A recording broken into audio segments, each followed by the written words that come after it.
So, hello friends, this is Amit Kumar, and I have come back again with the second part of the poem Rhyme of the Ancient Mariner. So, yeah, दोस्तों, we have discussed already the first part of the poem in the previous video. So, today we are going to discuss the second part of the poem. ये second part बहुत ही मज़ेदार होने वाली है, इसे अंत तक ज़रूर देखिएगा. And if you like this video, then do subscribe my channel. और ये सेकंड पार्ट अगर आप लोगों को ज़रा से भी इंटरेस्टिंग लगे तो एक लाइक ज़रूर कीजिएगा. तो ज़्यादा बातें ना करते हुए वीडियो को शुरू करते हैं. तो सेकंड पार्ट को शुरू करने से पहले थोड़ा फर्स्ट पार्ट को रिकैप कर लेना ज़रूरी है. तो हम लोगों ने फर्स्ट पार्ट में देखा कि वो बूढ़ा नाविक जो था वो समुद्री यात्रा में लीन था अपना, और वेडिंग गेस्ट 3 में से एक वेडिंग गेस्ट को अपने ग्लिटरिंग आई से बस कर रखता है और उसे अपनी कहानी सुनने को मजबूर करता है. तो अचानक समुद्र में बहुत तेज़ लहर चलने लगती है, तूफानें आने लगती है. तो वही तूफान में से एक एल्बेट्रोस नामक पक्षी आता है और उन लोगों को अच्छे सही रास्ते बताते हुए उन सीप को वह आंधी तूफान से बाहर ले आता है. अब वो जो बूढ़ा नाविक है लास्ट में वो अपने क्या करता है, अपने तीर और धनुष की सहायता से अपनी वो एल्बेट्रोस नामक जो पक्षी होते हैं उसकी हत्या कर देती है. यहाँ तक मैंने देखी थी दोस्तों. अब हम सेकंड पार्ट की शुरुआत करते हैं. वो जो बूढ़ा नाविक है एल्बेट्रोस को अपने धनुष बाण से हत्या कर देता है. उसके बाद उन लोगों ने उत्तर दिशा की ओर बढ़ना प्रारंभ कर देता है. अब सूर्य उनके दाईं ओर से निकलकर बाईं ओर डूबता है और अच्छी हवाएं अभी भी चल रही है. और सारे नाविकें जो है थे यह महसूस किया कि उस बूढ़े नाविक ने, उस ओल्ड मारिनर जो थे, वो एल्बेट्रोस नामक पक्षी को मारकर बहुत ही बड़ा ही पाप किया है. ये सारे लोग जान रहे थे, महसूस कर रहे थे. और वे लोग यह भी जान रहे थे कि ये कोई विपत्ति का कोई निशान है, इससे ज़रूर कोई विपत्ति आने वाली है हम लोगों के बीच. उन सब का विचार था कि उस बूढ़े नाविक ने एक अच्छे लक्षण वाले पक्षी की हत्या की है, जिसके आते ही अच्छी हवा चलने लगी थी. फिर भी इस समय तक उस बूढ़े नाविक ने पाप के परिणाम स्पष्ट नहीं थे. अब जो सूर्य बड़ी शोभा के साथ निकला था और कोहरा भी छट गया था.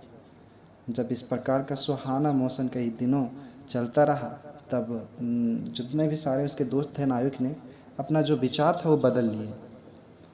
और वे लोग का यह कहना था, वे लोग सोचने लगे कि वह चिड़िया वास्तव में अशुभ ही थी, जिसके आने से घना कोहरा छा गया था, और इसलिए वह बूढ़ा नाविक ने उसे मार कर ठीक किया.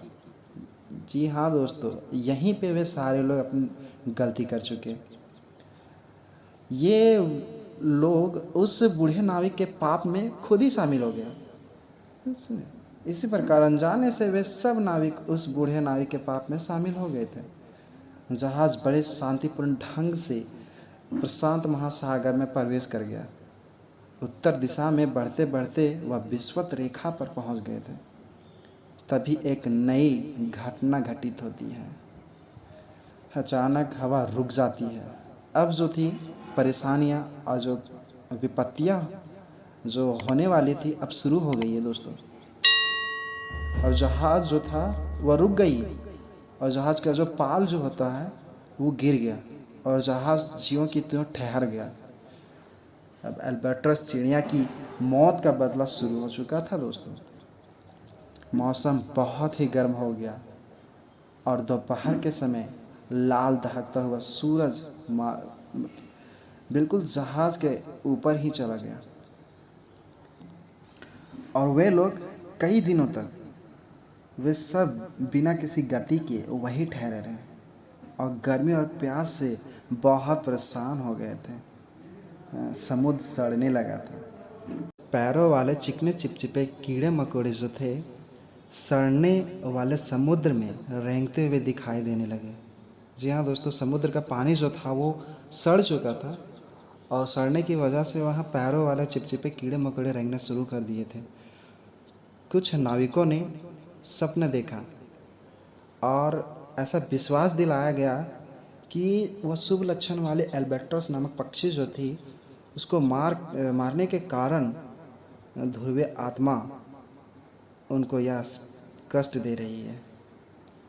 और जितने भी सारे बूढ़े नाविक के जो दोस्त थे वे सारे दोस्त उस बूढ़े नाविक के प्रति घृणा करने लगे और इस प्रकार देखे जैसा उनके सारे कष्टों के लिए वही जिम्मेवार है।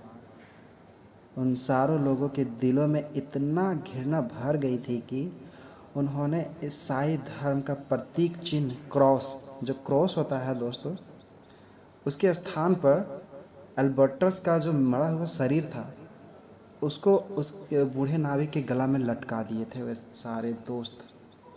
जी हाँ दोस्तों, ये वही लोग हैं जो कभी बूढ़े नाविक का तारीफ़ किया करते थे और उनके पाप में शामिल हो गए थे। और अब जो है उन लोगों ने मरे हुए एल्बर्टस को उनके गला में डाल दिया था। तो जी हाँ दोस्तों, पार्ट 2 यहीं तक था। अब नेक्स्ट वीडियो में पार्ट 3 को कवर करेंगे।